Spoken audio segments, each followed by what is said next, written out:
Among all the Scrum ceremonies, the one that appears to be the weakest or least effective is the sprint review. There are many reasons why Agile teams struggle organizing effective sprint reviews. Here are the top 5 reasons and how to address them. The most critical reason is the inability of Agile teams to create their product keeping the big picture in mind. Having finished these components, the team demonstrates those bits and pieces to the business stakeholders. Not only is this boring for the audience, they also do not see much value in it. The best way to overcome this is by creating user story or journey maps that helps keep the big picture context alive throughout the product development.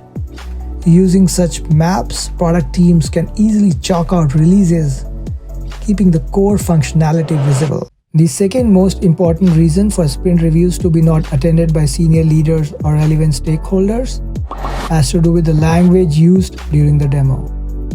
Many Agile teams do the demonstration of their product in technical language. They bring up a screen with a Linux prompt and open the code, showing pieces to confirm on how the goal of a story is achieved. It is best to allow the business-facing role of product owner to explain the value each functionality brings, and for the team to set up stations where stakeholders can interact and play with the functionality themselves. Many teams, especially new ones, without much experience, tend to start their sprints on a Monday or Tuesday.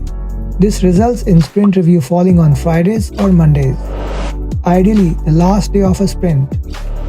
This is a time when senior leaders and relevant stakeholders are busy and unavailable, resulting in poor attendance. A good practice would be to start new sprints either on a Wednesday or Thursday, so the sprint reviews happen on a Tuesday or a Wednesday, increasing the chance of senior stakeholder attendance. Certain scaling frameworks tend to encourage many teams in organizing their reviews or demos together.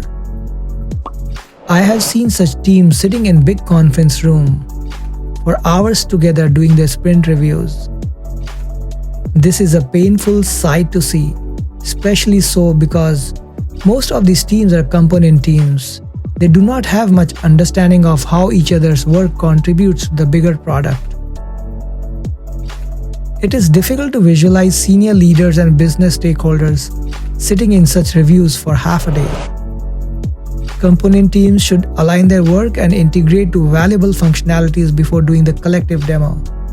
This will take less time, encourage collaboration, show value, and minimize long demo meetings.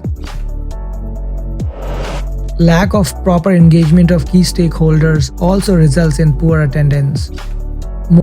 Most teams call their sprint reviews as sprint demos. More often than not, hardly any conversation takes place. Instead of waiting for the entire sprint review to be over, teams should take feedback after every item is reviewed. This will not only keep the stakeholders engaged, but will encourage them to provide valuable feedback for each item at the current time.